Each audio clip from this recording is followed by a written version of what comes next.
What is going on, ladies and gentlemen? Welcome to Double Coverage. Hope you're still living, loving, and breathing sport. I'm Don with the Great Man Sauce, and of course, the guest that is not shy to this podcast, Tyson Beck. Welcome, Saucy. Welcome, Tyson, to the pod. Hey boys, how you going? Very well, He's Saucy. knocked. You're excited He's on this knocked the one. intro. He's knocked the intro out of the park. No fumble on this one, as he does sometimes on the regular show. I'm on holiday, Sauce. I'm feeling You're relaxed. Nice and relaxed. rejuvenated. Nice, nice and relaxed. That's exactly right. That's But it's good to have Tyson back on. Fourth time we've actually spoken to Tyson, and I mentioned to Tyson when we caught up at the Shack event that we spoke to one of our listeners, and they gave some feedback, Saucy, to us, and they said, it'd be great to have Tyson on every 3 to 4 months to get updates on what he's doing and what's news, upcoming athletes, which Tyson's never given us anything when it's come to upcoming athletes. So Always us just I don't know what he's going to get out of there. that. Yeah, you probably get some nice stories, which is what we will dive into today. So yeah. So anyway, Tyson, you're well. Where are you at the moment? First of all, I'm in an undisclosed location at the moment. I'm over in the US, but I'm not going to say what city I'm in because that would kind of give away what I'm here for. So I haven't leaked what city I'm here. But yeah, somewhere in the US, one of the many cities over in the US. Very nice. We'll just say he's in Rhode Island or something. So at the moment. All right. First and foremost, let's get into this. The National. We didn't really get to have a big chat. I'm going to try and go in chronological order of things and how they've panned out for you over the last 6 months. So you were over at the National. You headed over there in Atlantic City. Firstly, how did you find the event? How did you find Atlantic City? Mm-hmm. Did you enjoy it there? Yeah. Atlantic City, the city is very weird. Like it's not a great place, and everyone that I kind of bumped into, who was there like for the National or not for the National, was kind of all saying that it's like literally whatever the toenail of America, or just the worst place to go in America, and they don't know why they put a guard show there. But the venue was huge, so I guess that's one of the reasons why they put it there. I'm not too sure. Maybe it's like a financial thing as well why they put it there. But the city was kind of a bit not what I thought it would be. It's just like a really run down, slimy version of Vegas, I guess. It was first time visiting there. Pretty accurate description by most people's report. Yeah, well, I just thought leading into it, like people gave me the heads up, like, So I was actually staying like not even close to the boardwalk. I was way back because I kind of booked last minute, and the hotel was pretty much all booked out, and that's what happens when you got like 90,000 people at an event. So it was good that I was kind of away from it because, like, other people that I know were staying kind of in, the hustle and bustle of everything over there. It was a bit, it was just like, weird people hanging around and weird things going on. So I was happy that away from it. But yeah, in regards to it was really good.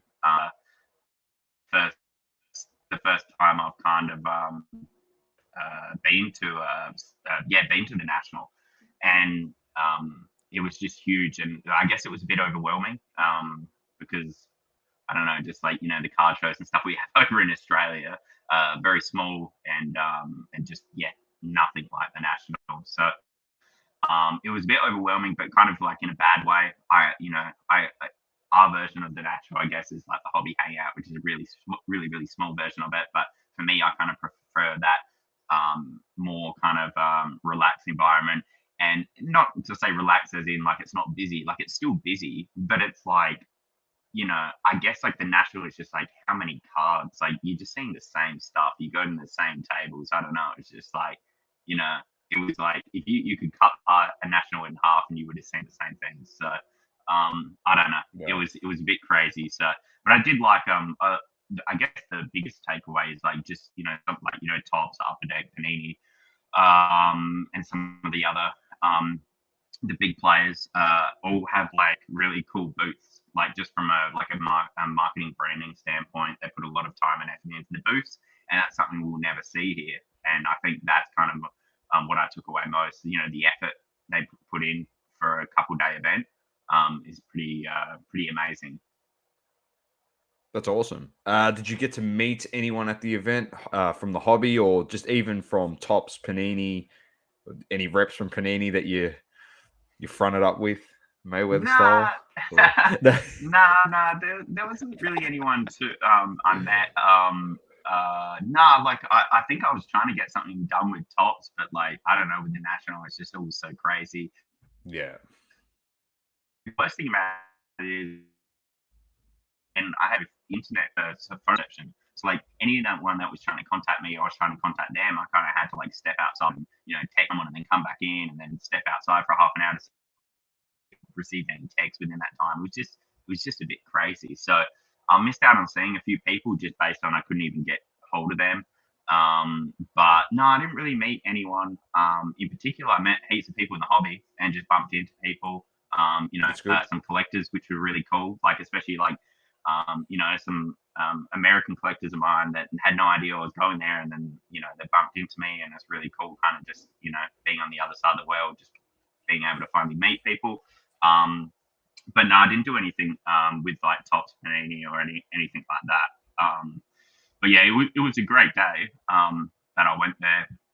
I went there for basically a whole day, and then kind of like the other days, I kind of just dropped in and out a bit just to meet up with people.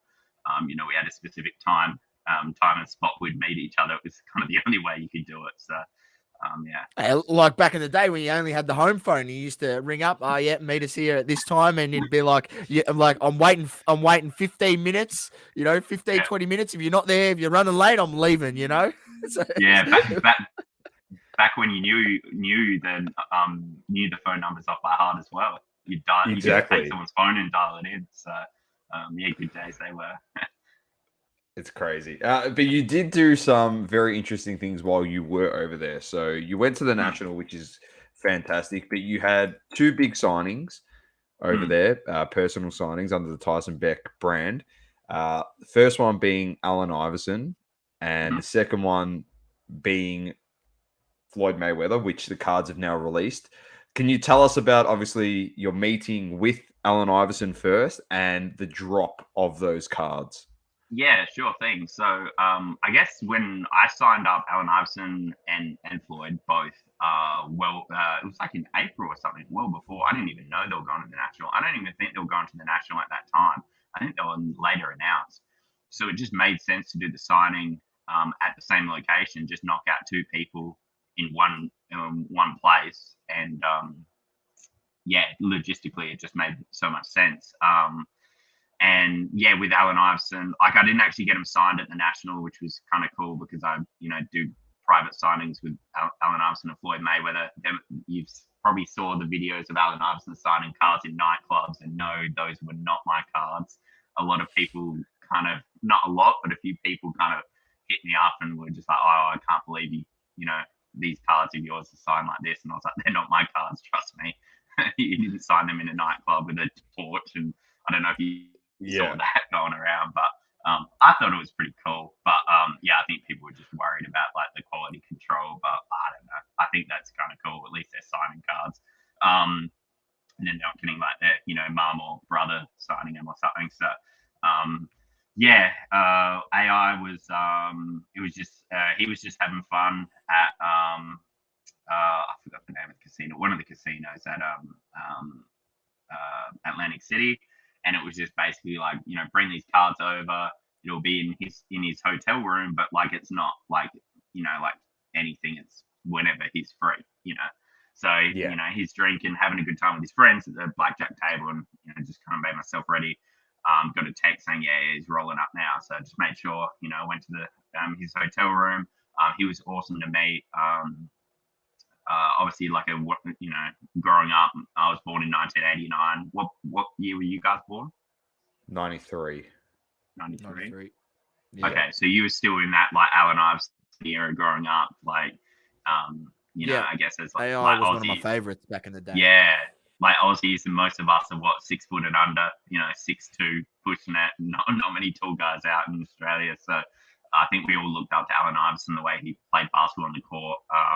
Just battled giants and pound for pound the greatest NBA player of all time, I believe, and I think a lot of NBA players believe as well.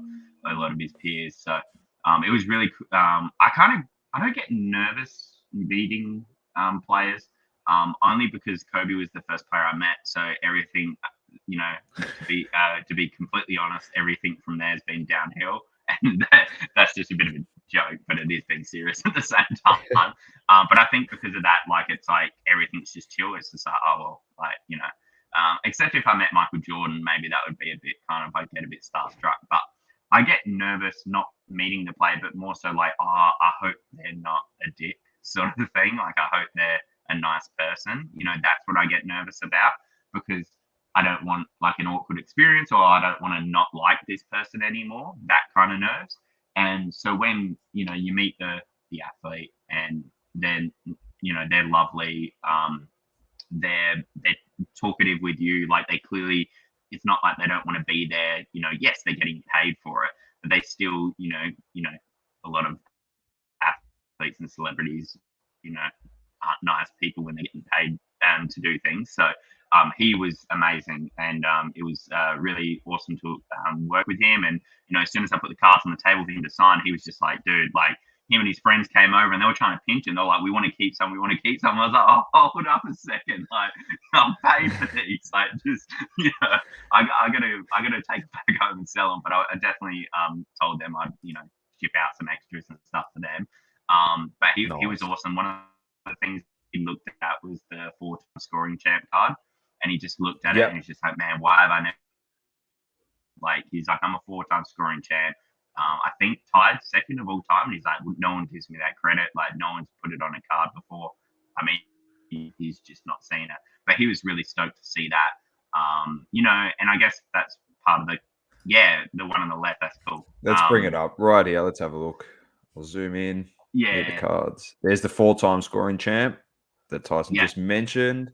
He's got the answer card here as well. Very nice as usual. No surprise. AI's easy to work with. Like he's just like he's a cool figure to work with.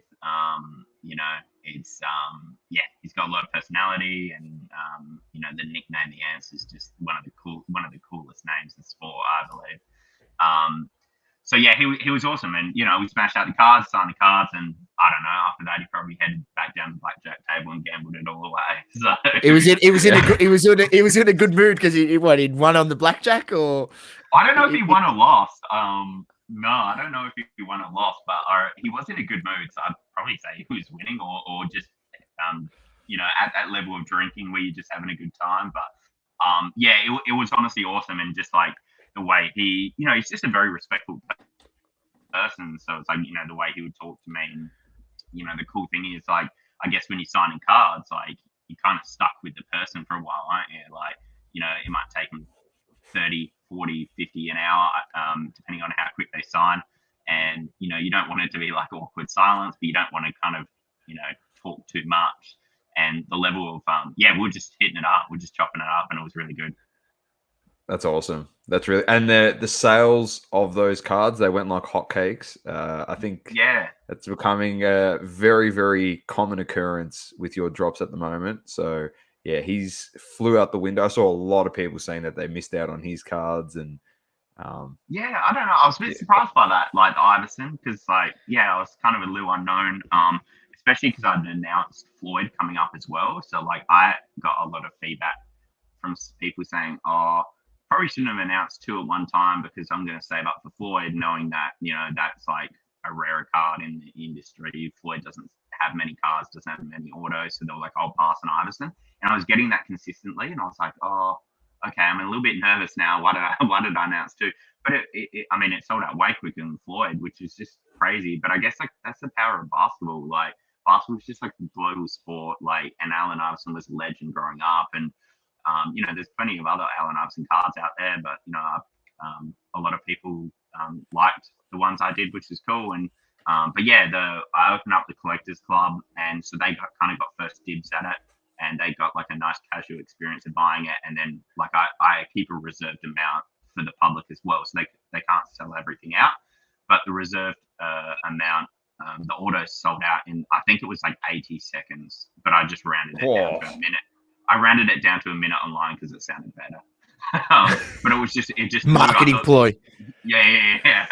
I should put a little asterisk on it, but and it wasn't a great release. It was at 11 p.m. on a Melbourne, like it was 11 p.m. Melbourne, and I was like it wasn't. I was like, on the way back from the footy, and I was driving in the car. So Essendon versus Richmond.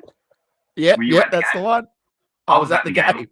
I was at the game as well. I left at 3/4 time because I was just like, this is like it was such a nothing game. It was a rubbish game.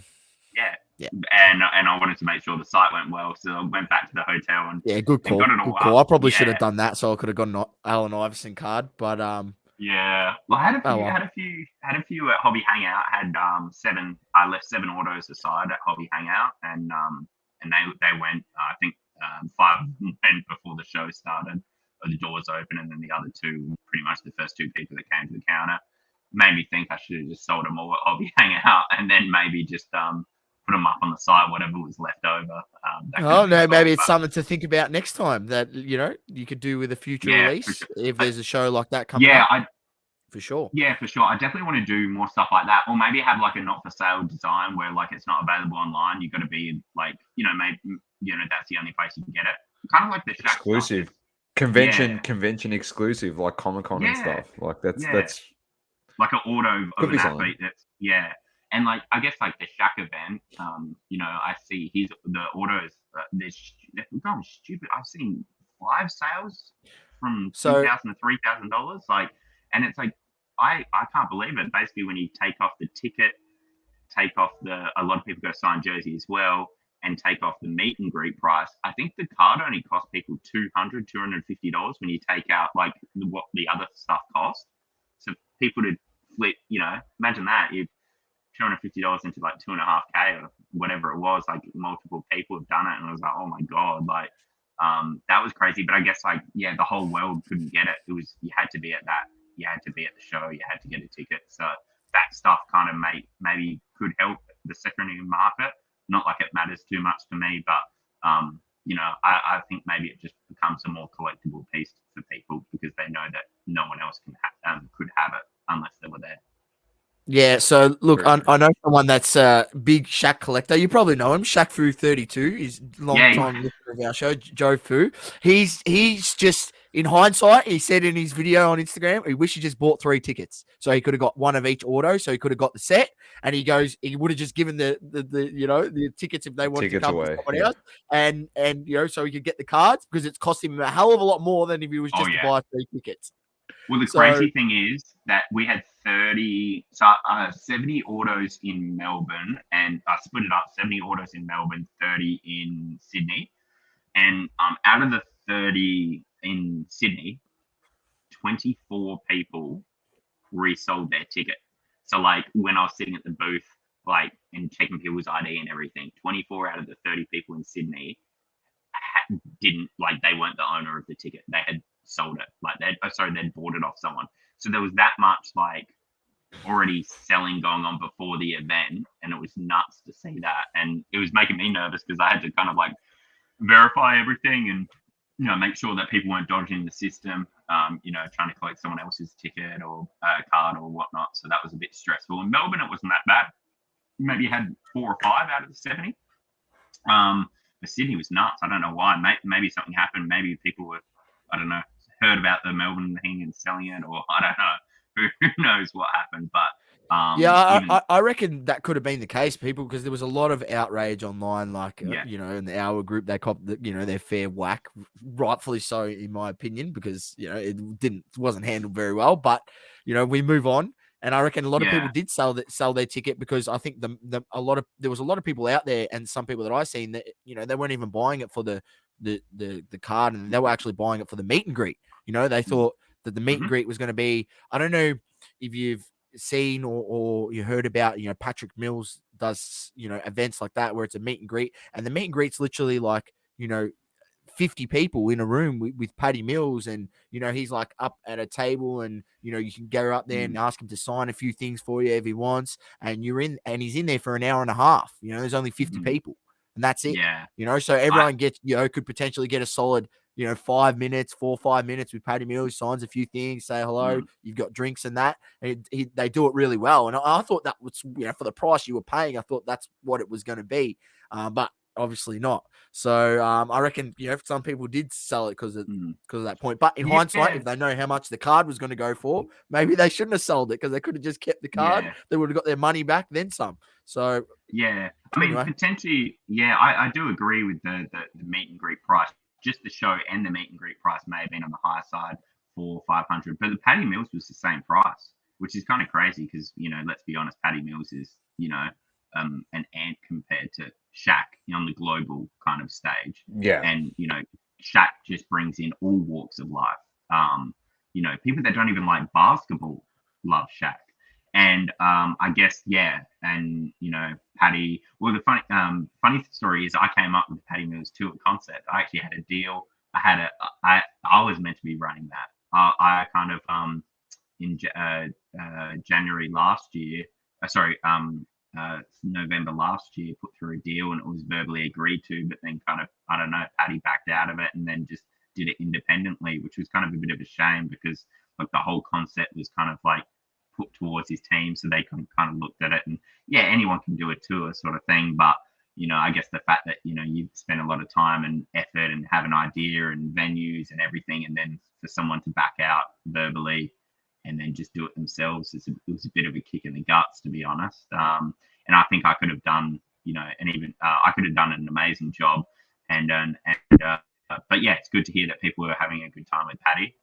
But again, like I saw the price points and like price points we were advertising were going to be like half of that price. So it was going to be even better in my opinion, but it's all good. But back on the Shaq thing, I think that the jersey and card packages were very honestly too cheap, way too cheap. Like basically you basically ended up getting a signed jersey free, or like a cut, like the way it kind of, I don't know, if you got just the meet and greet, it could have been expensive to some, but I guess I think you could throw on a signed jersey for $100. Like that is ridiculous. And it was a Mitchell and Ness jersey. They cost retail $200. So it was like you literally, and obviously once signed, it's worth money.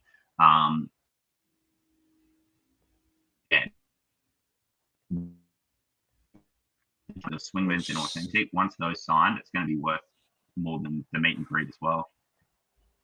That's true. Let's actually fast forward and then we'll go back in a second. But tell us about. So we jumped about that. That was my bad. No, that's okay. That's fine. That's what we always do on this pod, especially when we interview you, because we always get caught up in the stories and we like jumping back and forth anyway. But what was it like being around Shaq in the lead up to that event? Type of person that he is, some stories around Shaq. Oh yeah, I think I caught Shaq on a grumpy day, unfortunately. So wasn't in the best of moods, but I don't know. Maybe his time in Australia he didn't enjoy too much, so he was just a bit grumpy. But I don't know. Growing up as like a Laker fan, like obviously I love Shaq, but being more on the Kobe side, I kind of like wasn't, when kind of Shaq left and Shaq did his like thing to Kobe after he won a championship, I was a bit of a like F you Shaq, I didn't like Shaq after that. So but yeah, he's a cool, funny guy on TV behind camera and everything. And he was probably he was my first favorite player. He was my favorite before Kobe when I first started watching basketball. But yeah, I don't know, man. Like it was the whole tour was a bit crazy. So I don't know. I don't know if I met him on a different occasion, he'd be better or not. But it was definitely the least favorite signing session I've ever done and probably ever will do. Oh, really? Okay. Yeah. Okay. Yeah. Well, Mate, he might not be able to divulge too much, Doma. He doesn't want to get himself. He doesn't want to get himself in trouble, and we understand that. And as I said, I wasn't going to go into it. I wasn't going to go into it. I can speak freely because I've got no association with the Hour Group and their doings in the way things were handled. So look, it wasn't very good. There was a lot of outrage. I was repeated before, but I think his schedule was a bit too jam packed. Oh yeah, 100%. And I even spoke with some of people from Shaq's people that handle Shaq's bookings and stuff like that, not the our group, and they said they completely overbooked Shaq. Like They overbooked him, and it was insane. Like, you know, he originally in 2019 when this was booked, it was him coming out on a tour doing these 2 shows and leaving, kind of like what Kobe did. Like Kobe was amazing when he came down, and that was run by the our group. Kobe was amazing. And he didn't have anything else. He did the shows and he did but you know, Kobe's just a different person than Shaq. Like he's a genuine person. He truly cares about his fans. Like you're not gonna meet many athletes that was like Kobe. And I think the thing that surprised people most about Kobe is they, you know, the media telling us he's an asshole. Like he's not nice to his teammates, you know, and all this. But it's like, man, try and find someone that doesn't like Kobe that actually knows him. Like he is a genuine person. Try and find an athlete that is great at their sport that isn't an asshole. Like if you haven't got that dog about you, like on the court, off the within court, the like 4 walls, within the 4 walls, This is the thing I don't understand. If they bag players for being like that, well, they're not going to be successful if they're not. Simple as that. Straight out down the line. If you don't like it, stiff shit. Like, being the end of the day, they pay for the ticket to go watch those players play because their fans love them, and other fans outside those ball clubs, or like if it's a football club, or it doesn't matter what it is, they still love them anyway. They're like, just because the media tries to paint them in the wrong light. Well, you got to be like that. That's the drive to become the best. You got to try and it's literally back in ancient Rome. It's like slay everyone to get to the top. That's the way it works. Like you need to be the best.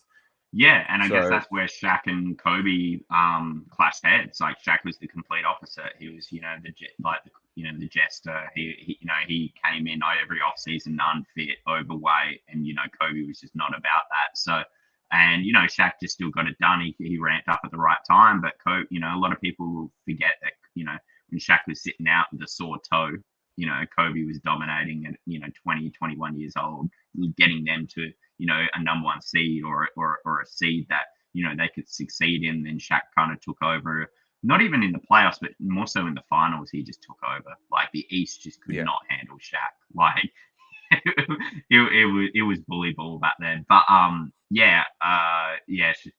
don't know. Maybe it would have been. Maybe if I meet Shaq in another time in the future, it would be different. But I think it was just overbooked. Obviously, we were lucky enough. We'd met you at the Hobby Hangout, and then we were at the private event, and we were there, and we got to actually speak to you a lot more when it wasn't as busy post that event, which was really good. And we thank you, obviously, giving us that opportunity. No, it was more the fact like what we do here in this forum and building relationships with people like yourself, and then we got that opportunity. So I'll never complain. We got to meet Shaq, but you know, it was fantastic. It was awesome. He was nice for the 10 seconds that we met him, and he's big. That's probably the best. That's about all. That's about all we can say. We got a fist bump out of him, and I do feel bad for him at that specific event. I feel bad for him because you know, it was meant to be about 50 people, and it wasn't meant to be a photo line. There was meant to not be a photo line. It was meant to be more of an exclusive thing. It was invite only. A few people with tickets to it as well, but it wasn't meant to be for the general public. And somehow, some way, something happened, and I feel like it's just one of those things that I don't know. I have no idea. Let's spotlight those cards that you did do for Shaq. And cool thing at that event that we were at. You actually blew these cards up as frames, and they were like A3 size photos, maybe even a bit bigger. And he actually signed them, and they looked phenomenal. So this is what Tyson created. These are the cards, and these were obviously blown up at this event as well. Oh, you got a photo of those? I don't think I've shared that. Do you have it on your? You probably. I don't. I actually haven't shared it. Oh, okay. Unfortunately, I don't. They look really nice on canvas. They're like a wooden frame canvas. Shaq signed them, but I actually the idea was to raffle them off and give them to charity, but there was a few people that were left a bit physically upset at the event, so I just chose to give them away to the people that really just didn't have a good time at the event. So at least they're not going to be able to get that experience back with Shaq, but at least they can hang something really cool up on their wall at an event they went to, and it's a one-of-one piece signed by Shaq. And I don't know, yeah, it doesn't take back the experience they had, but I think it's still a pretty cool thing to hang on the wall. So yeah, Definitely. all three of them went away to 3 people. The other things here as well, just here Oh, he the is. man. Look at these 2 thugs. I don't know what to, he wanted to pose cool. He didn't sign the cards with sunglasses on. There he he was is. like, yeah, the man. I love it. It's awesome that he's so approachable and stuff Yeah. like that. That's fantastic on AI. Yeah. Now let's do another backtrack. You did say Floyd Mayweather. Yeah. Here he is, the great man. So obviously signing your cards there. Yeah. This is the release. Right, this is the 1-of-1, isn't it? I think. No, I this haven't is put the actual I've card. got an IG story of that. Yeah. Mm-hmm. Here they are. They look Sign them very, great. very nice. Thank you. Yeah, look brilliant. So you officially part of the money team, or what's going on? Yeah, I guess so. Nah, he was. You got. I'm surprised he didn't give you a TMT hat when you met him. Nah, I should have asked for it. His whole crew had the stuff on. Yeah, Yeah, it was man, it was wild. It was TMT hats, wads of $1 What would bills, that be like? Like, there's not too many people out there like Floyd Money Mayweather. Like, he's just he's one of a kind. He's like, actually 1-of-1 himself. Yeah, and I think I know there's it was funny. It's like even Brian Gray from Leaf kind of put on Twitter. I don't know. I don't even know how I got thrown into this, but Leaf trading cards that my signings aren't real, or they're not real deals. They just they're just baked in with other things. But I mean, it's ridiculous to hear that, because while Floyd, I know, don't even get me started. Whoa! I didn't know this. What was this? What was this? I don't know. I don't know. Lamont Gray said what? I had to send you some screenshots, and please send me those. No. So he tweeted that this is public knowledge. He tweeted it's okay. He's finished on Thursday. That was when he was getting attacked, obviously a bit over the whole situation. PSA not authenticating his LA. Yeah. So because he just stickers, and look. The funny thing is, no company would tell you I could make 6, 7, 8, maybe 10 times the amount of money I do in terms of profits if I did stickers. Like, it's just simple as that. Like, it's very hard to turn profits in terms of just how I'm coming about things. Very hard to get good profits doing on card. For example, let's just say one thing: the Floyd Mayweather autos didn't sell out. I paid literally 3 arms and 3 legs for them. Okay, they're sitting there. What can I do? I can't do anything. All I can do is probably discount them, maybe do repacks. I don't even know what I'd do. But fortunately, the autos sold. The non-autos haven't sold out. But the thing is that if they were stickers, guess what I could do? Wait 6 months. Bang them on. Make some new designs. Bang them on. Make another product. Wait. If it's an athlete, let's say a basketball player, I could wait 3 years. Wait for them to win a championship. Bang them on. It's so much easier because you can't really lose. You've got basically lifelines. It's like going on, Who Wants to Be a Millionaire, and you got a bunch of lifelines with these stickers. You can release them in future things, and then also the crazy thing is you can release 30 1-of-1s, because you're only going to do one. I could release this. I say a Brandon Ingram 1-of-1 for the next 15 years of his career. But I can't, because I only had that one signing session with him. And if it's on card, I can only get the 1-of-1 done once. But if it's a sticker, I can literally do it forever. Have to start. It's gonna have to start calling him Panini Beck sauce if he starts doing 30 1-of-1s. Oh yeah, that's what they do. Yeah. I mean, but this is the thing. When you go through the process of getting these athletes, that's part of what makes these cards so appealing, in my opinion. And I think you said before, you didn't think Iverson's ones would sell out, and they did. And I think, you mentioned it, but I want to say, I don't think you give yourself enough credit for your designs and your artistic nature that goes into these cards, because some of the stuff that's coming out from these companies is just regurgitated crap, that's been seen year after year after year. And people are sick of that sort of stuff, and they see that you go to that effort to get that on card, you go to that effort to there only being a 1 of 1, there only being cards numbered to a certain number and not mass production on them.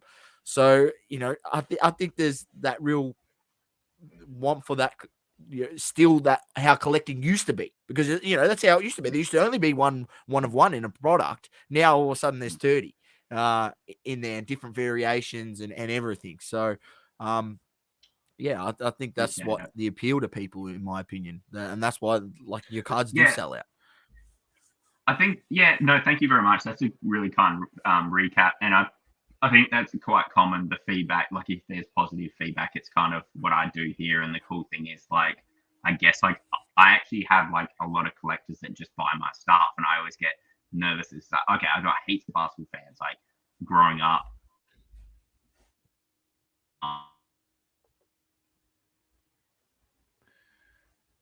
So Tyson's got a bit of a iffy connection where he is in his hotel room. So hopefully he comes back.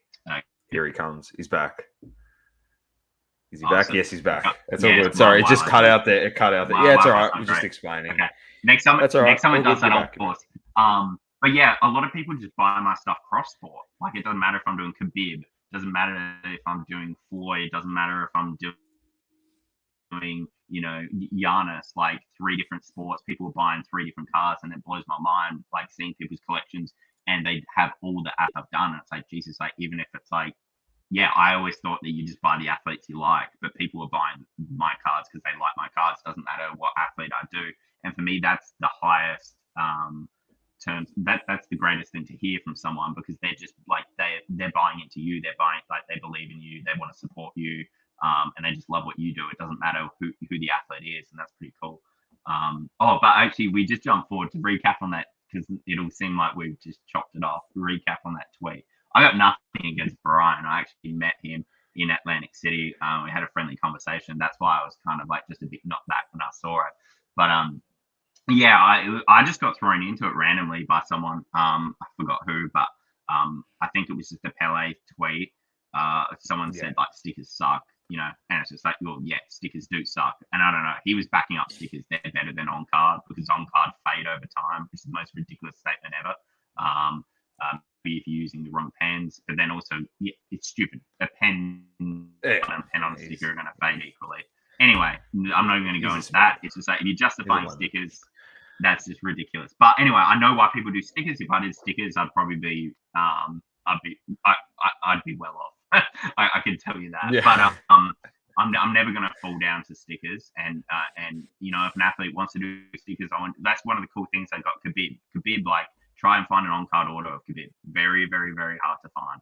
We'll only sign stickers. But my deal with Khabib is like, you're not signing stickers, you're signing on card. I care about my product. I care about giving people the best that I can possibly do. And that's part of. How does that come across when you're selling that, like, to the athlete? Like, no, this is the way it's sort of got to be, because that's my brand, is providing these sort of on card autos and quality. No, I don't. No one's wanted to do a sticker. Like, I think the only reason people do stickers is you can make, it's just easier from a business standpoint. And I get it. Like, the thing at the end of the day is these are businesses. Like, the reason a business is in place is to make money, whereas I'm a little different. And I get, like, it's easy to shit on the big guys, but, like, I'm a little different because I'm much smaller and I'm the decision maker. Like, I don't have Joe Blow telling me, hey, look, Steph Curry's costing this. If you did on-card autos, you would have made this. Like, that was a big mistake. Like, no, it doesn't matter if I made this or that. Like, I'm just trying to get a good product out to people.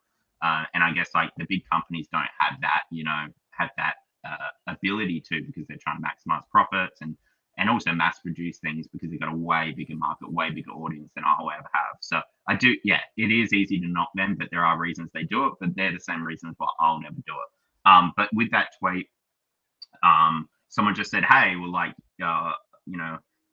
I think Brian said to someone, you can't just like call up Steph Curry and say, I want 99 autos, like, on a run of cards. It just can't get done. You have to do, thousands of them, or 400 to 500 at least. I don't know, something like some numbers like that. I get that, but it's more like what you do is completely different to releasing a product. That's but then true, but I guess like Leaf kind of do similar things with me. They do little, but see the thing, they do the thing with collabs with that. But they usually do stuff like they'll release a box of something and then there's autos in there. Like you're not releasing a full scale product as well, so you haven't got like. Yeah, I know, but you yourself, your niche is I can release like base variants of this card, and then the high end hits, while the chase cards are actually all on card. I don't have them numbered to 400. You know what I mean? I don't have an auto numbered to 400, auto numbered to 200 to 99 to 50 to 10 to 5 to 1. Like you're not doing it that way. So I can understand the stickers when you're a big company like Leaf, Panini, Tops. Like I get that because you got a product and you need sticker sheets because you got the same plays in there like all the time. It's just Brian too. I do get that what he's trying to say, but Brian's in the position where, let's be honest, like he's that far down the rung with his company compared to the other ones that it's no knock on him. It's no knock on him because I've said to people, Leaf cards are good. You should buy Leaf cards because like it's still an authentic autograph. Yeah, they might not have the licensing for the tops and whatever. Like Upper Deck do with basketball, but I still think it's a great option. But people just prefer them to be like a Panini product or a Tops product with the licensing. I get that. I completely get that. So there's nothing wrong with it, but you're completely different. You're like you're pretty much like a freelancer that gets big athletes. You make great cards. You make designs that are like Saul said before, and I'll reiterate it. It's like 10 times better than the shit that they're putting out anyway. So you're doing a good job. You keep doing what they're doing, and that's the game, Tyson. When you do something good, you're going to get knocked. As simple as that. So that means you're doing a fantastic job. No, I appreciate it. It just caught me left guard, but then also it just went on to like obviously someone called him out because he was just like, oh, well, Tyson Beck can, like he did it with Curry, like and it's just like we can't tell people you can't get it done. It is possible. Like I do it. Like, it is possible. If it just means it costs more money. And then I guess then when you were saying you wanted some more information about the tweets, it was just like, oh, they're not real deals. Like, and it's just like, well, they like to say so. And then someone's like, what do you mean they're not real? And they're like, well, they're like, it's just different structures. He still gets them to sign they're real, but they're not real deals, which is just ridiculous. Everything that they've done. And he said he's starting with signings of my athletes, and I know I've done 27 signings, I think, and I know for a fact he hasn't been in 25 of them. Because they've just been private signings with the athlete. No one else is there. So he may have been in honest. And I just put it all up. I was just like, let's be like, I don't appreciate you mislead, like, and also it's just like, man, we're in the same business. Like, we're, I guess, like competitors because we're both running trading card companies. So don't shit on my stuff, like when you're nice to my face. But he, as soon as I put up, I just said, look, and I don't mind it. I'm completely fine with him, but I just found it funny that I wasn't tagged in any of these tweets, and I don't think he thought I'd saw him, but someone shared it on my Discord screenshots. Like, what the hell is going on? It is what it is. Like, deal with it is what it is. Unless we tag him in this podcast, he probably won't listen to it. So I'm feel comfortable in saying that when Leaf got evaluated at $200 million last week, Brian, if Tyson's bankroll was $200 million, which I'm not going to take a guess. I don't think you are worth, like, your bankroll is $200 million to go get athletes. So he can go get on-card autos. Your bankroll is $200 million, Brian, and you're settling for stickers. So I wouldn't be talking your lemon. So that's all I need to say on that. He's going to come with the Will Smith, keep your name out. He's going to come slap me, Brian Gray. If I ever met him, he's going to come I'm just like, and I'll be standing there going, Brian Gray just slapped the shit out of me. Well, you can't really say 200 million and then you can't. It's impossible to get these guys to sit down and do on-card orders. Exactly. Like, it's an effort thing in the end of the day. That's the way. I understand. I obviously am here to, cause a little bit of, a shake-up. That's true, but you want that. You want healthy competition. Yeah. You want nicer design looking cards. You want on-card stuff, which is what people, obviously, post-COVID, like during COVID, people will settle for it because it's like, oh, we can't see the athlete. I get that. You can't have contact with them. So stickers will suffice. Yeah, Post-COVID, you know what I mean? Like, yeah. I know you were think still.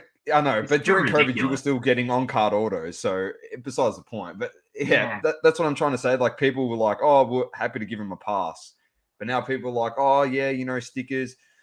I don't know. It's one of those things. Yeah, but it seems like Justin, it's like Justin Fields patch jersey I did. That was the first ever jersey he put on. Like, it's the first ever jersey he worn. That I was told. Well, at least he wore it. It's not from Rebel Sport or Spotlight. So it is possible. It is possible. You can do it. Like it is. Yeah. It all comes down to effort. It is possible. But who knows? Maybe Fanatics are gonna do an amazing job, and I think they're definitely gonna be able to be in a position where they can source game worn stuff much easier than Topps and Panini, just by their contacts and the way they go about things. And then also like autographs, I think they're going to be able to do much more on-card autographs. They've mentioned multiple times that they're going to get rid of redemptions. There won't be any redemptions. So, and I think that'll be a great thing for the hobby. So, and they can pull that off. Maybe I think a lot of people will be happy. Oh, if they pull it off, I'll wrap up what I'm doing because, it sounds. No, never wrap it up. Never wrap it up, mate. Don't wrap it up. We'll see. It could be a Tyson. It could be a Fanatic special brought to you by Tyson Beck. Tyson Beck get more game worn. Can't you just go in there at halftime and just give him another jersey? Say, yeah, Luca, just swap into this one, mate. Fresh jersey for the second half. Here, first half, bang, game worn. Saucy just wants to walk in there and start cutting swatches out of people's jerseys mid-game. Saucy just on the bench. He just starts cutting them up. Just take this one. Just get out of here.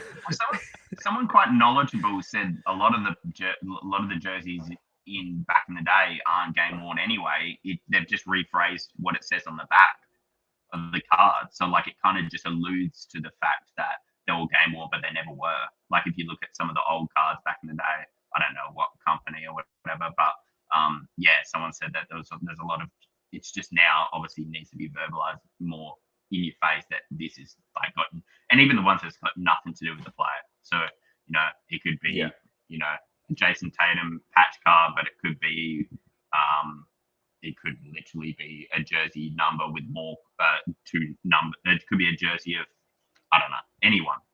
Pritchard could be Pritchard's jersey.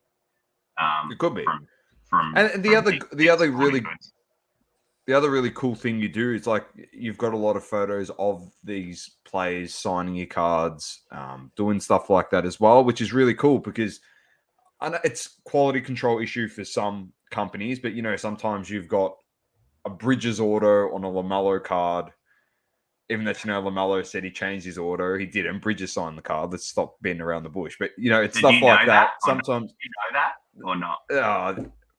So many places have said that. That's what it was. All I can say is I know what happened, but I'm not going to say it on the podcast.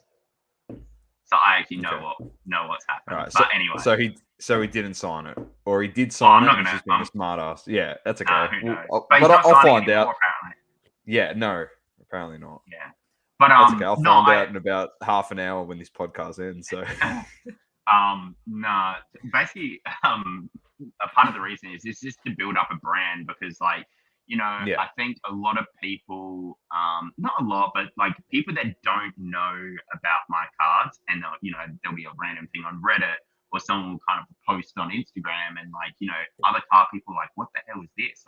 This looks cool. Is this a custom card? Is this a and it's just nah, it's a legit card, and Yana signed it or Curry signed it, and there's sometimes comments there being like, oh, that's a fake auto, or that's printed, that's just a facsimile. It's printed, but I think I actually take that as a compliment. I say it to everyone. I was just when people say it's fake auto or it's a printed signature, I actually take it as a compliment because I'm they're saying that because they don't even believe I could get it done.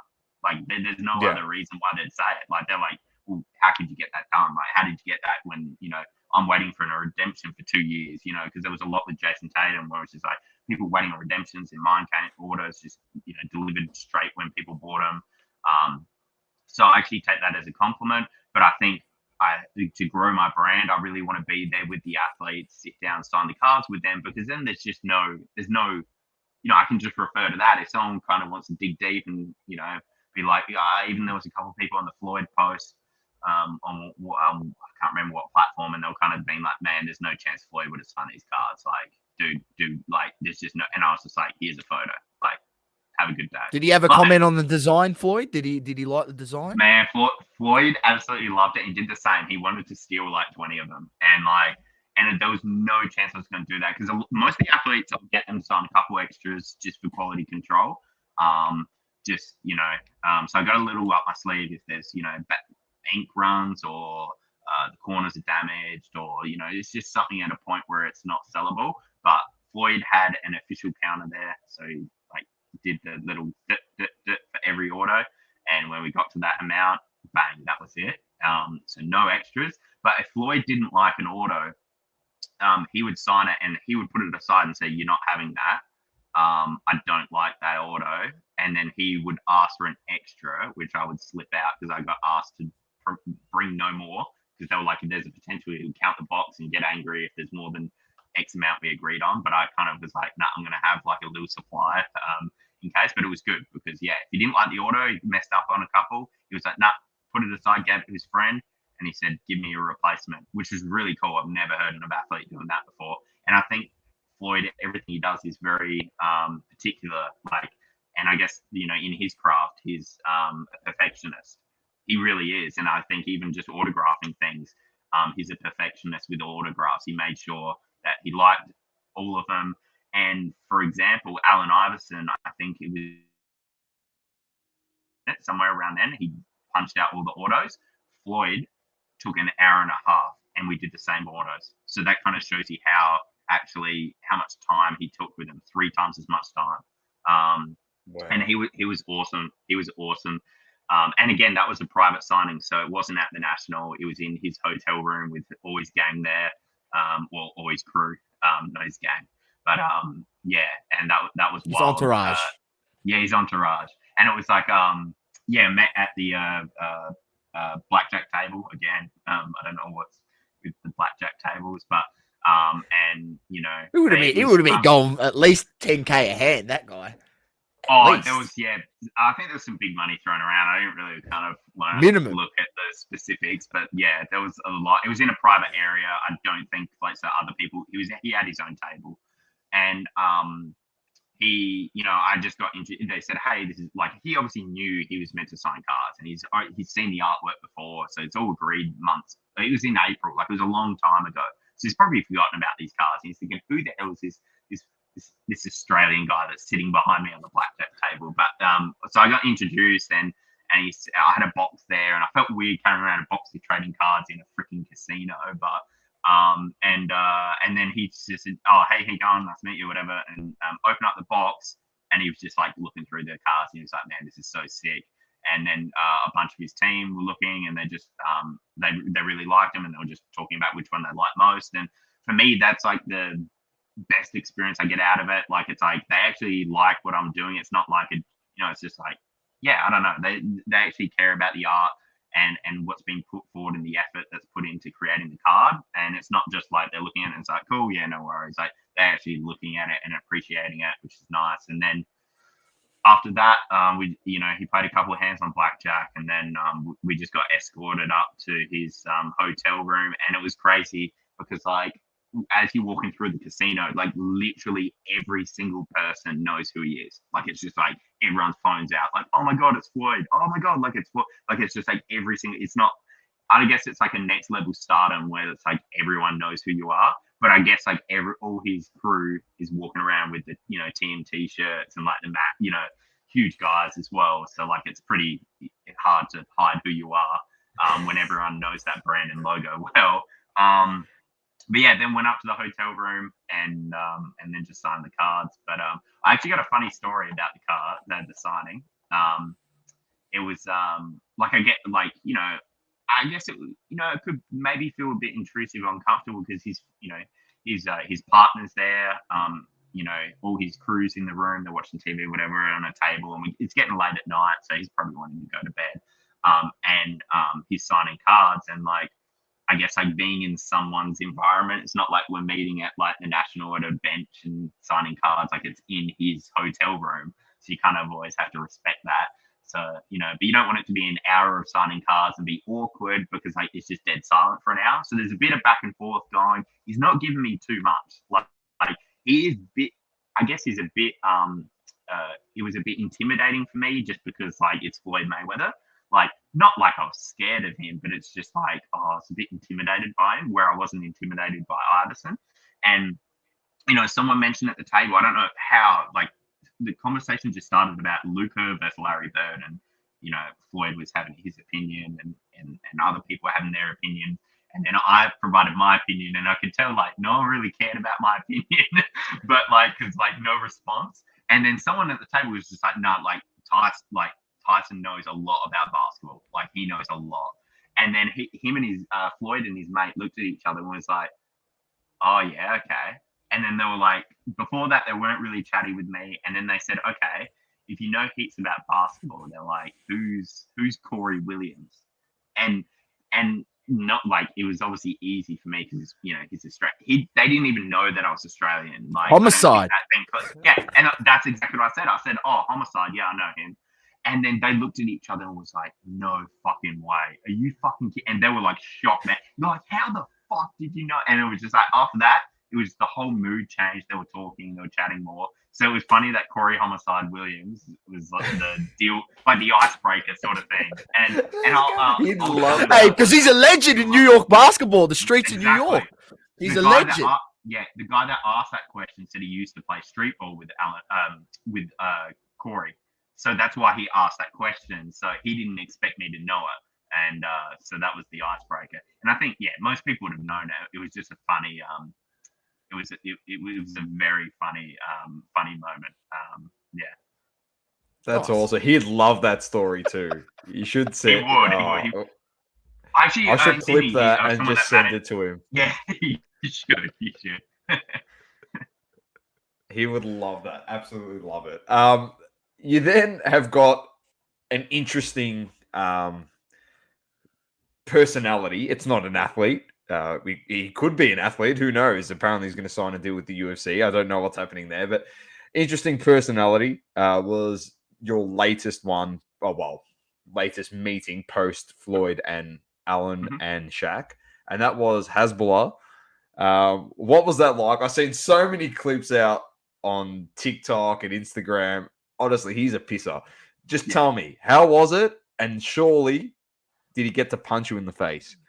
No, he didn't punch me in the face because I felt bad. I felt bad for him. He takes it like knowing, like I met him the day before, just speaking with his team speak Russian. They don't speak English.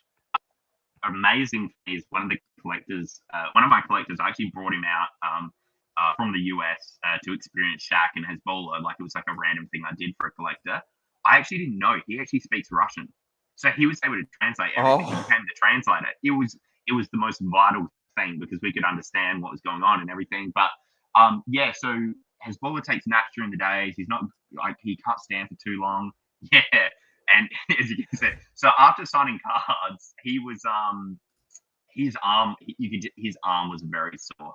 Like, he's such a cutie though. Like, I don't know. He is a legend. Like, he looks smaller in real life, and he was it was just a cool thing to do, and something who knows, maybe I heard he did sign a deal with the UFC. I don't know if it's true or not, but then maybe, I don't know if that can, maybe this in 100 years or 50 years time can be talked as the true rookie card, and then people like Golden and stuff can stupidly fight over what the true rookie card is.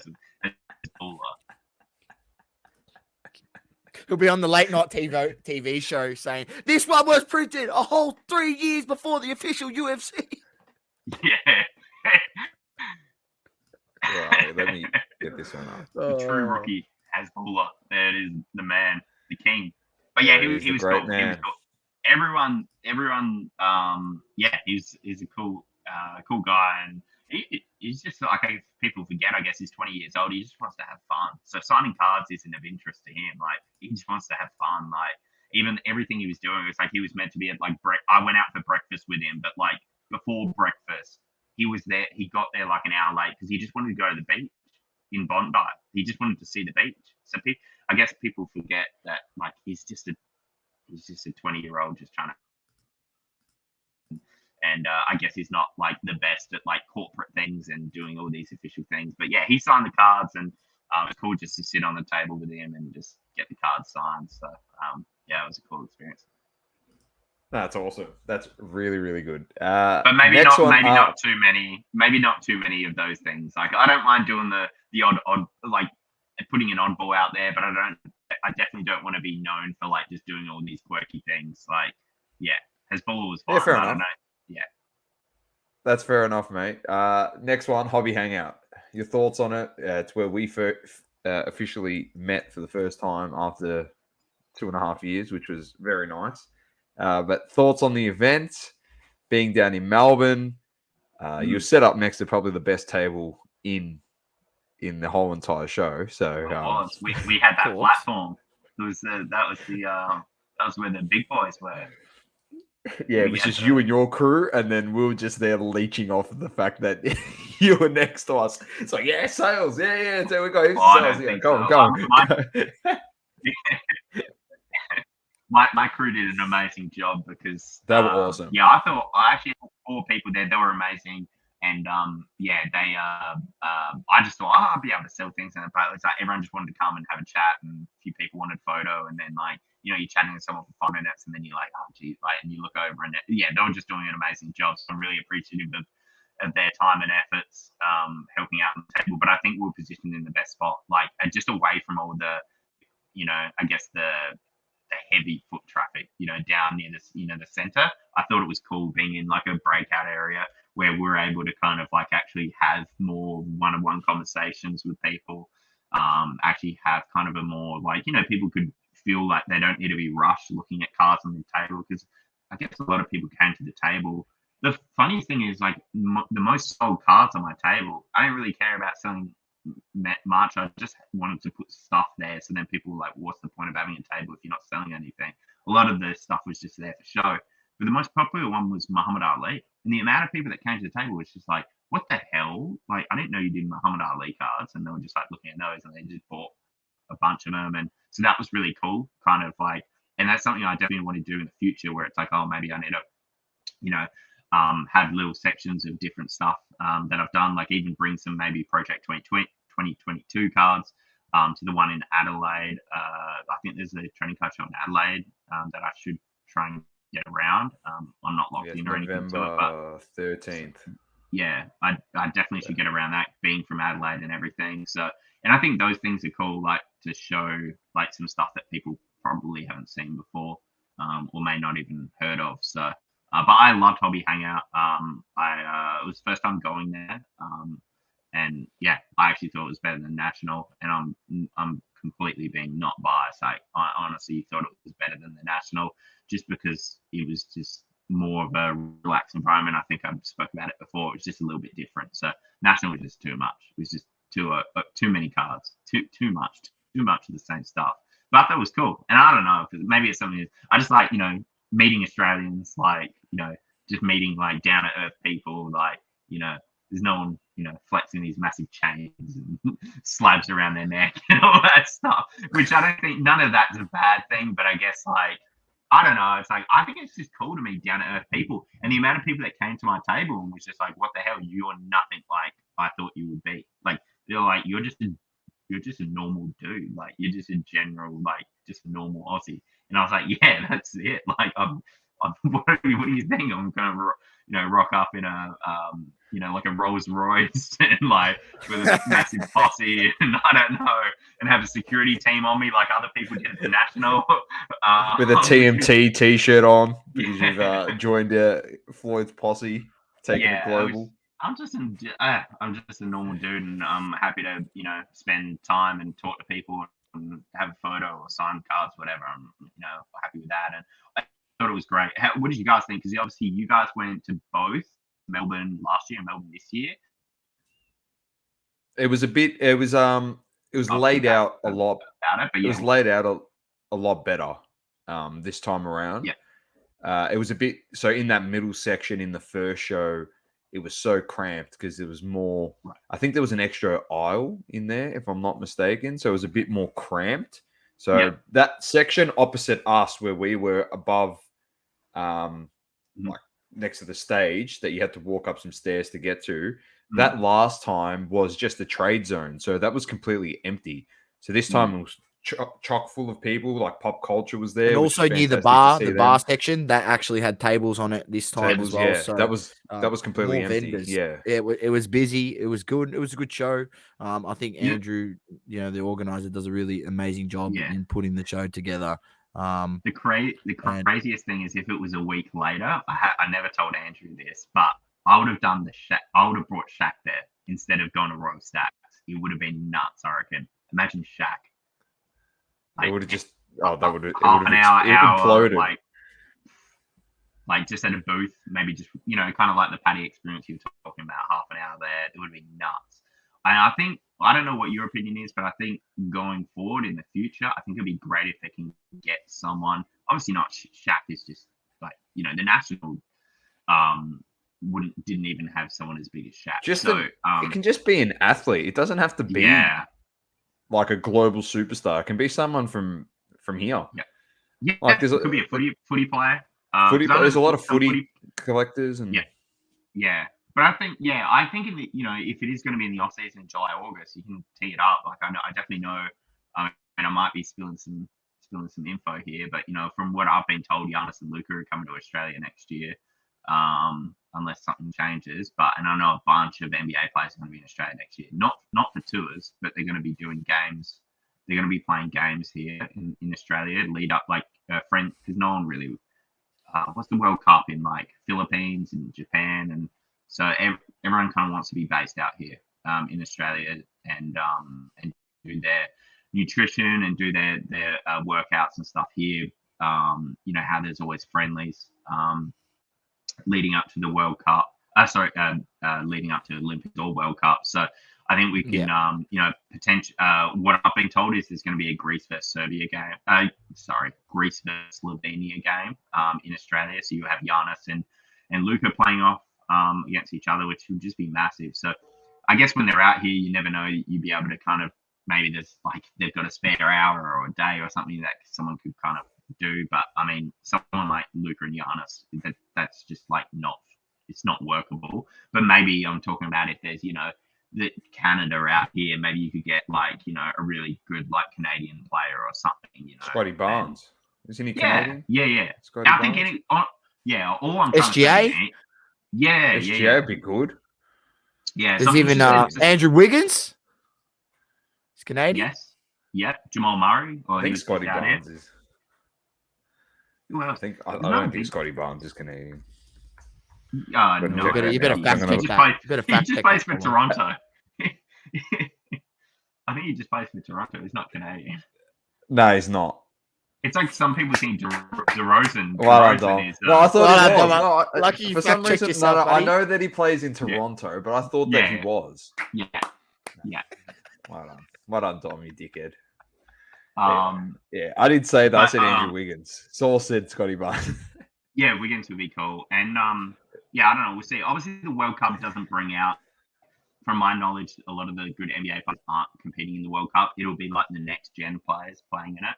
So kind of under 23, under 21 type players. It won't be like kind of like the the top 10 players in the league type players. But I think that could be really cool in my opinion.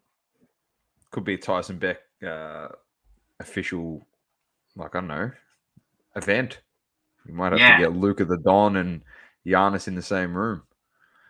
Oh, pretty cool. I doubt that. Giannis, you probably honestly you've got a connection with Giannis, yeah. And we've DM'd a few times as well. So yeah, there you go. Luka's pretty easy. He DM'd me. Luka's first. Easy. Luka's easy. We'll take him to we'll take him to a shisha bar on Lygon Street, and he'll be happy. Hey. Hook of the Don. He'll be all over it. Yeah, I might need that $200 million evaluation before I can do that. No, but it'd be pretty sick if they do come out. That'd be Yeah. I absolutely think awesome. I think it'll be good. But yeah, it's not confirmed, but it's what I've been told. And there'll be other games Yeah. and stuff. I think it can be really exciting. And just having athletes out here is a cool thing. Like, it's won't be tours, but like I think they will. Once people are down here, they're generally, like a Foot Locker. Kind of like Damian Lillard wasn't here for anything outside of just going to see his friend in a boxing fight. But then, then you find it out, and Foot Locker's going to throw some cash at Lillard to try and get into his store. To their store, and I think you'll potentially see those types of things. But oh god, I couldn't imagine if like Luca was doing like a in store at Foot Locker or something. Like you'd have to be camped out there for 3 days. I reckon. Like it'd just be out of control. I think it would be on another level to Shaq just because of like the kids like. Yeah, 100%. It would just be out of control. Yeah. Actually out of control. Well, Steph Curry came down. Steph Curry as well. That'd be out of this world. At the moment, you're currently doing some stuff at the moment, and that is with Topps Project 22. Oh, yeah. Which has been pretty cool because it's all soccer based, and Sauce and I... It is football. Listen, Tyson. It is football. It is football. I say soccer. The world game. We said this on the podcast last week. I only said that called because out. Of that. Yeah, you smart ass. We got called out literally because we called it soccer. They go, "How can you talk about football and how can we take you seriously when you call football soccer?" Well, it's just like, fuck, these people don't live in our country where everything's called football. So, but it is football. It is the world game, football. Mm-hmm. So you're doing some football stuff round there, ball. And it's round ball, Champions League, it's global Europa game. League. It's all types of stuff. And you've done some great designs because as I've spoken to you when I saw you, Sauce and I bought this card. And oh, really? It'd probably be the only one that I will buy of his in his whole career. I have a Messi card. Yes, I do. It had to be designed for you. Yeah, I keep all your cards, mate. So okay, I'm just saying I'm going to try and collect like $80-$90. Yeah, that's way overs. Yeah, it's only because your name's on. It's only because your name's on it. That's why it's gone for that much. If it was just a normal Messi card, Tyson, stop it. All right, let's.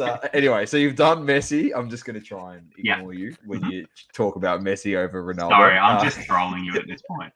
I know you are. So Messi. So you've done 3 so far. So Messi, Saucy's favorite young player at the moment, Vinicius Jr. So he was very happy when this one dropped. Mm-hmm. Hope he has a good World Cup. Hopefully, it's a good World Cup. I think so. I hope so. I hope he does because he's looking really, really good at the moment. He killed it again this morning. He played really well against Atletico Madrid.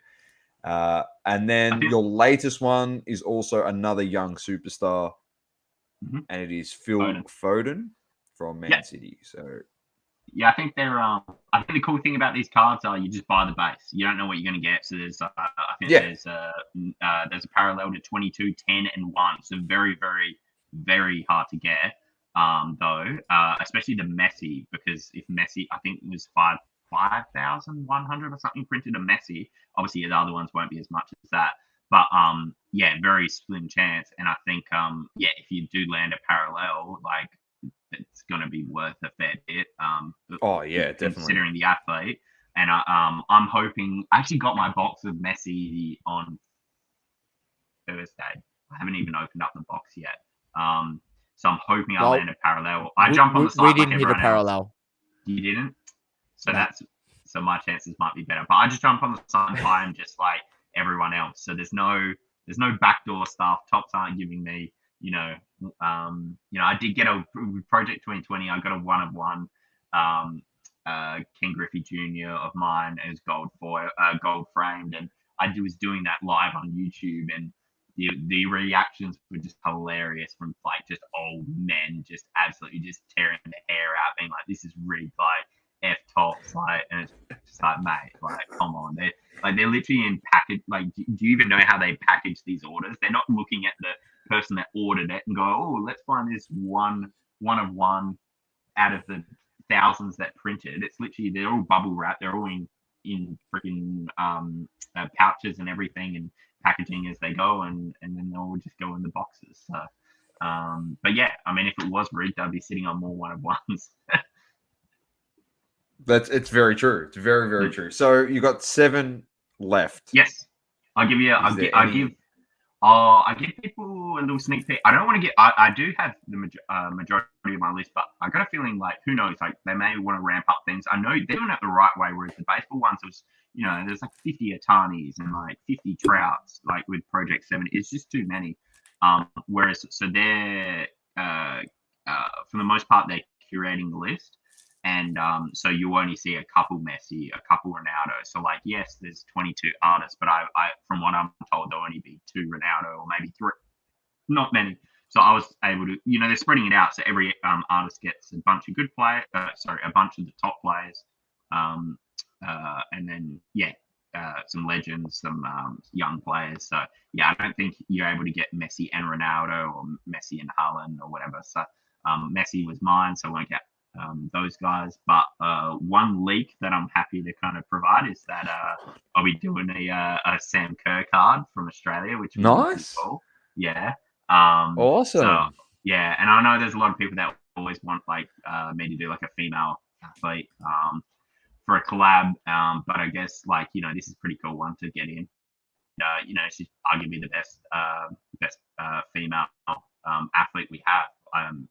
I probably would say she's the best female athlete we have in Australia. So I think it's going to be pretty cool to be able to get that. So that'll come fantastic. out. That's awesome. Point. Yeah. So a little Aussie, it's Australian podcast. So I like that.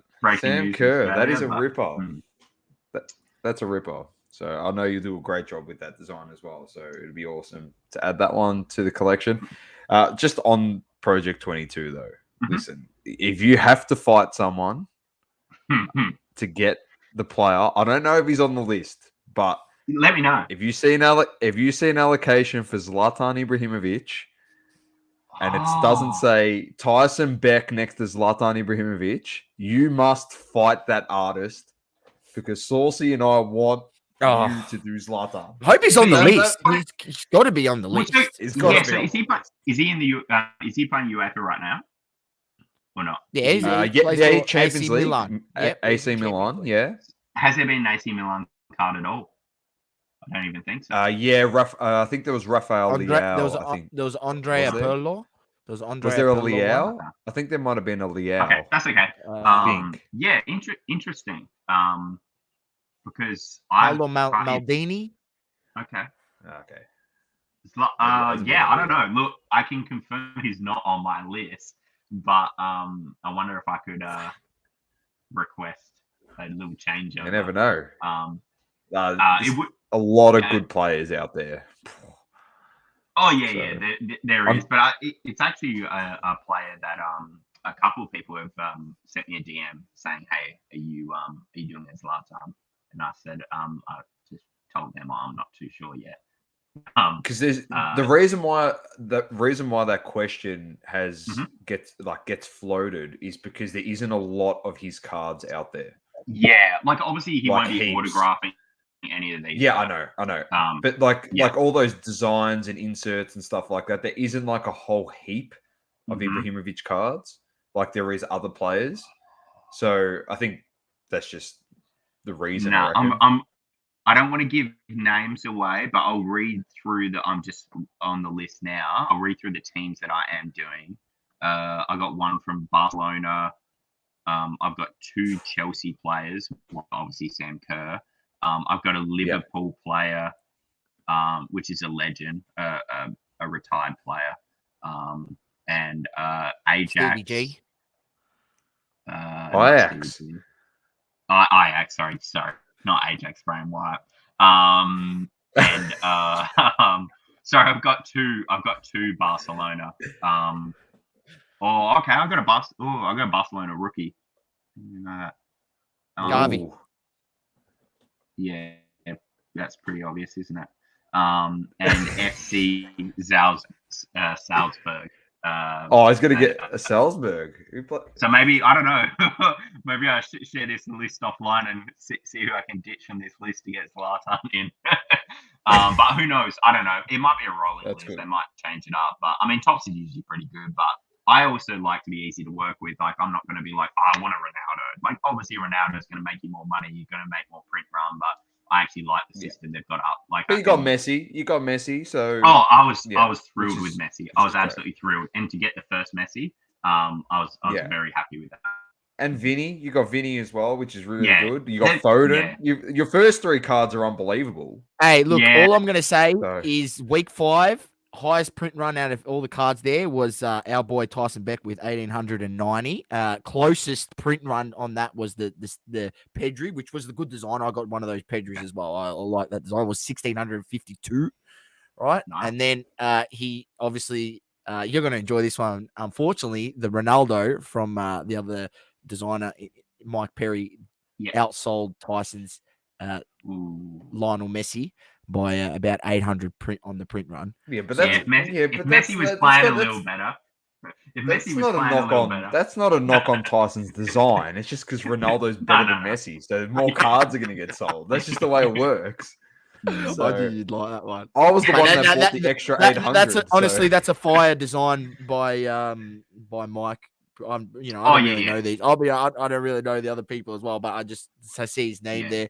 I bought one of those as well. It was really. I think that's the cool thing about these projects is they introduce a lot of people to new artists, and I guess like a lot of people didn't know about me before I did Project 2020. So I think that's I think it's a great opportunity. It's a great platform for artists to do, and I think that's kind of a part of the reason that Tops wanted me, because I think it's only me and Matt Taylor that have done the pre. Everyone's new. Like they want to do no one's done a trading card before besides me and Matt Taylor. Awesome. So yeah, they definitely wanted like a breed of new artists involved, and I think and then also it's kind of cool being being able to kind of drive my audience to these cards. And, I've got a Discord and I've just got a Tops project channel. And I see a bunch of my collectors and they're now posting photos of like the Ronaldo card and other stuff they bought and people buying the 5-pack. So it's kind of like cool to see that, because I guess they're so associated with buying like art type trading cards that they're just loving these. So I think that's cool. That's awesome. It's always a great initiative as well, getting obviously more artists involved and newer designs and different looking things, and it's fantastic. It's really good to see, and I like these projects that they do as well, Tops. So it's just variety and different types of cards to put out there on the market, which is always good. So yourself, Tyson, what's next? The Tyson Beck brand. Big news, small news. Oh, I don't know. More. I don't know. I mean, I don't know if I said it on your podcast, maybe when I went on previously, but I always say, I definitely want to break. That's definitely like, I want to take 2021 off. Or, no, I think I definitely said I'm taking 2022 off. I told multiple people that. But again, it's just been busy and flat out. But I honestly don't know. I mean, maybe Fanatics will give me a $200 million evaluation and I can retire and go to the, I don't know, set myself up in the Bahamas or something, just for tax purposes or something. So, or something like that. Set yourself up in Curacao, where all the sport books and online casinos, they go there because they just give them the licenses for anything they want. Yeah, and hanging out with some tennis players and F1 drivers or wherever they kind of remotely live from for half the year. But to be honest, I'm not too sure. I think definitely I just want to keep doing what I'm doing and see how just keep going until the wheels fall off. I think in the past I've tried to kind of like mix it up and do some big athletes and small athletes, but as time goes on, it seems people would I guess people are kind of cheering for me and supporting me, and they want to see how far I can get. So I don't think the small athletes are really going to move the needle. Unfortunately, I think, that's not to say I'm not interested. Sorry, pardon me. I'm not interested in working for them. I think it's more so it's just people, and I guess people are tight with money now. Like you got the whole economy and interest rates and just everything going in the world and the uncertainty. I think if anyone's spending money on cards, I'm truly thankful and appreciate it. But I guess like at the end of the day, people will only buy what they really love at the moment, and you probably won't get that if you do like a mid-tier NBA player or a low NBA player or whatever sport. So I guess for me, just keep going, climbing the ladder. I don't know who I do next. I'm on this trip now, obviously, as we mentioned. I am signing cards. It should be in a day or so with an athlete, which I will announce at some point soon. And I think that'll be pretty big. And then outside of that, I got another boxer, and that'll probably launch in like January next year or something. So I think that people are going to like that. It's like, arguably probably as big as Floyd sort of thing, or maybe a little bit smaller than Floyd. So another like really known boxer. And I don't know, just keep doing what I'm doing and keeping my head above water.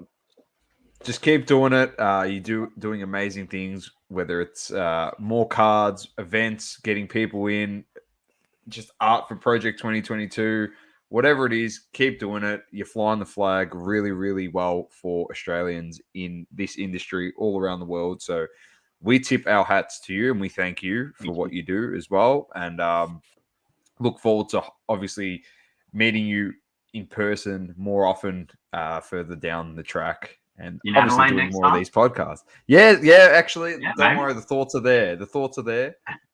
Potentially for this show in November. So Sauce and I definitely need to do a bit of discussing. I've got some prices I've got to throw at him that he doesn't know yet. So I'll do some explanation. No, just to get there to Adelaide. So have a chat to him and see if we can do it that way or another way and logistically work it out. But definitely want to see you in your home state doing your thing. It'll be fantastic. So on behalf of us, thank you once again. And thank you for coming on this podcast. We really appreciate the time that you give to us to actually come on here. And you're the most frequented special guest we have on this show now. So you've hit 4. I think you beat out Cage. I think Cage has been on 3 times. So you are now the king of the double coverage special guests on our podcast. Nice. It's gonna be something. I gotta have a badge or a little crown or something to wear.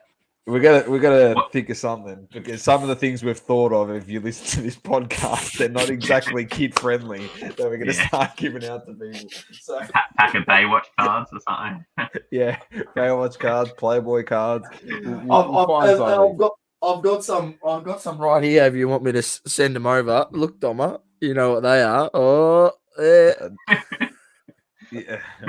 course they're right next to your bed. Look, his bed's right there, and the cards are right there on his desk. Does not surprise me. They're sleeved up. It's all good. That's right. They're sleeved up, mate. They're sleeved up. Yeah, exactly. Well, thank you once again. Stick resistance. Oh my God! Thank you once again, Tyson. This is where it's going to get out of hand. This is where it goes left. See, we're getting close to the hour and a half, Tyson. This is where it goes off the rails. This is where Doma goes, I'm shutting it down. I'm shutting it down. I am shutting it down. It's been awesome. We've got some great insight. So shutting it down like I hope Melbourne in round 2. No. Oh well. I hope listeners or viewers, you've got your Tyson fix once again, which is great, and we hope to bring more of these, as we mentioned before, throughout the year. Well, might get another one done before year's end, and then do the same thing in 2023. But thank you once again. I am Dom with the Great Man Sauce and Tyson Beck. Keep living, loving, and breathing sport. Double coverage. Peace out. Peace. Thank you for tuning in. Please don't forget to leave a review on the Apple Podcasting app. Also, follow us on socials: Instagram, Facebook, Twitter, and TikTok. Talking all sports. Double coverage.